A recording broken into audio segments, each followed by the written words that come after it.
বৃন্দাবনে এসে পড়ার ফলে তুমি আবার নবীনা তরুণী হয়ে গেছো।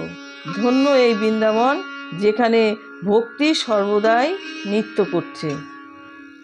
কিন্তু তোমার এই দুই ছেলের এখানে কোনো গুণগ্রাহী নেই, এই জন্য এদের বৃদ্ধাবস্থা দূর হচ্ছে না। এখানে এদের কিছু আত্মসুখ মানে হচ্ছে ভগবত স্পর্শজনিত আনন্দ প্রাপ্তির ফলে যেন নিদ্রাচ্ছন্ন বলে মনে হচ্ছে। ভক্তিদেবী বললেন, রাজা, পরীক্ষিত এই পাপী কলিযুগকে থাকতে দিয়েছেন কেন?